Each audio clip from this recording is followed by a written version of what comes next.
ప్రభుత్వ విప్గా ఉన్న టీడీపీ ప్రజా ప్రతినిధి విపక్ష స్వరం వినిపించారు. అధిష్టానంపై ఆగ్రహంగా ఉన్నారు. తన నియోజకవర్గంలో జరుగుతున్న కాంట్రాక్టుల్ని వైసీపీ నేతలతో చేయిస్తున్నారన్నది ఆ నేత మాట. ఈ వ్యవహారం రాజకీయ వర్గాల్లో ఇప్పుడు చర్చనీయాంశం కావడంతో ముఖ్యమంత్రి చంద్రబాబుతో పాటు మంత్రి లోకేష్ కూడా దృష్టి పెట్టారు. ఇంతకీ ఎవరా నేత, ఏ నియోజకవర్గం, అక్కడ జరుగుతున్న వ్యవహారాలేంటో ఈ స్టోరీలో చూద్దాం.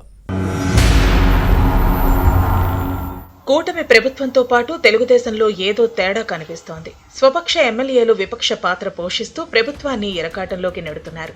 పార్టీ అధినాయకత్వంపై తిరుగుబాటు బావుటా ఎగురవేసిన తీరుగా మాట్లాడుతున్నారు.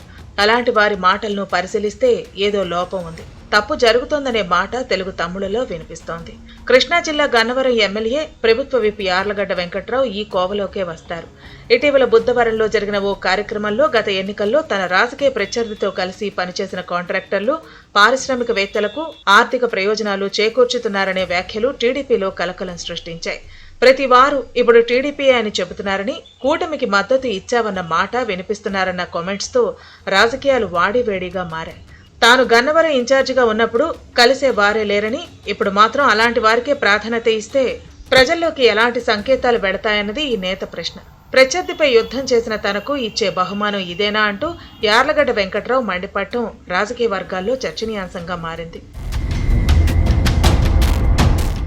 ఎమ్మెల్యే యార్లగడ్డ వెంకట్రావు చేసిన వ్యాఖ్యలు దుమారం రేపుతున్నాయి. రెక్కల కష్టంతో సంపాదించిన సొమ్ముతో గెలిస్తే వైసీపీ అభ్యర్థి వల్లభనేని వంశీకి మద్దతు ఇచ్చిన వారికి కాంట్రాక్టులు ఇవ్వటం ఏంటని నిలదీయటం ప్రభుత్వంతో పాటు టీడీపీకి కొంత ఇబ్బందికర పరిణామమేనని భావిస్తున్నారు.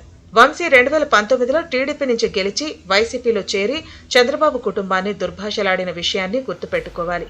అప్పట్లో వైసీపీ నుంచి ఓడిపోయిన యార్లగడ్డ వెంకట్రావు, లోకేష్ పాదయాత్రలో టీడీపీలో చేరి గత ఎన్నికల్లో గెలిచిన విషయాన్ని ప్రస్తావించుకోవాలి. ఫ్యాన్ పార్టీ నేతల అనుచరులకు కాంట్రాక్టులు ఇవ్వటంపై వెంకట్రావు ఆగ్రహం వ్యక్తం చేయడాన్ని చూస్తే ప్రభుత్వానికి తలవంపులు తెచ్చిపెట్టేలా ఉన్నాయనే విశ్లేషణలు లేకపోలేదు. ప్రత్యర్థులతో యుద్ధం చేస్తే తమకు ఇచ్చే గిఫ్ట్ ఇదేనా అని ప్రశ్నించడంతో సర్కారు లోపాలను ఎత్తిచూపినట్టు అయింది.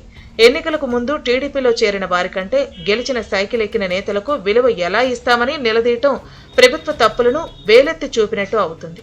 ఇది తెలిసి జరుగుతోందా, తెలియక చేస్తున్నారా అన్న ప్రశ్న వస్తోంది. గన్నవరంలో తన హక్కుల విషయంలో రాజీ పడే ప్రసక్తే లేదని స్పష్టం చేయడమే కాకుండా కూటమి నేతలందరినీ ప్రశ్నిస్తున్నారని యార్లగడ్డ వెంకట్రావు చేసిన వ్యాఖ్యలతో రాజకీయం రచ్చరచ్చ అవుతోంది. 2024 ఎన్నికల్లో కూటమి గెలిచిన తర్వాత ముఖ్యమంత్రిగా చంద్రబాబు, ఉప ముఖ్యమంత్రిగా పవన్ కళ్యాణ్ ప్రమాణ స్వీకారోత్సవ కార్యక్రమ వేదిక దగ్గర భూమిని చదును చేయడంతో ఏర్పాట్లకు టెండర్లు పిలిచారు. ఈ పనులను మాజీ ఎమ్మెల్యే వల్లభనేని వంశీ సన్నిహితుడైన మాజీ సర్పంచ్ చేశారు. ప్రభుత్వం నుంచి డబ్బు నేరుగా ఆ నేత అకౌంట్లో జమ అయిన విషయాన్ని తెలుసుకున్న యార్లగడ్డ వెంకట్రావు మండిపడ్డారు. అంతేకాదు, గన్నవరం ఎయిర్పోర్ట్లో కాంట్రాక్ట్ వల్లభనేని వంశీకి మద్దతు ఇచ్చిన కంపెనీకి ఇవ్వటంపైన ఆగ్రహం వ్యక్తం చేశారు. అయితే ఈ contract airport authority of India ఖరారు చేసింది. రాష్ట్ర ప్రభుత్వానికి సంబంధం లేదన్న మాట వినిపిస్తోంది. ఇప్పటికీ వంశీ అనుచరులు పోలవరం కుడి కాలువలో కొన్ని పనులు చేస్తున్నారని వెంకట్రావు అనుచర వర్గం ఆరోపిస్తోంది. దీన్ని టీడీపీ ఎమ్మెల్యే ప్రశ్నిస్తున్నారు. ఈ క్రమంలోనే దక్షిణ కొరియా పర్యటన ముగించుకుని విజయవాడ విమానాశ్రయానికి చేరుకున్న మంత్రి లోకేష్ ను గన్నవరం నియోజకవర్గ టీడీపీ కార్యకర్తలు కలిసి జరుగుతున్న పరిణామాలను వివరించారు. అన్ని విషయాలు తన దృష్టిలో ఉన్నాయని, త్వరలోనే పిలిపించి మాట్లాడతానని మంత్రి హామీ ఇచ్చారని సమాచారం. ఎమ్మెల్యే యార్లగడ్డ వెంకట్రావు వ్యాఖ్యలపై తెలుగుదేశం అధినాయకత్వం దృష్టి పెట్టింది. త్వరలోనే శాసనసభ్యుడితో పాటు ఇతర నేతలను పిలిపించి గన్నవరంలో జరుగుతున్న పరిణామాలపై మాట్లాడే అవకాశాలు ఉన్నాయి. తన నియోజకవర్గంలో వైసీపీ నేతల అనుచరులు చేస్తున్న పనులను సాక్ష్యాధారాలతో సహా హైకమాండ్ ముందు ఉంచుతానని, తగ్గే ప్రసక్తే లేదని వెంకట్రావు తన అనుచరులతో వ్యాఖ్యానించారన్న ప్రచారం జరుగుతోంది. గన్నవరం రాజకీయం గరంగా మారటంతో టీడీపీ సానుభూతి పరులు, కార్యకర్తలు ఈ వ్యవహారంపై చర్చించుకోవటం ఇప్పుడు హైకమాండ్ను ఆలోచనలోకి నెట్టింది. దీనికి ఎలాంటి ముగింపు పలుకుతుందో చూడాలి.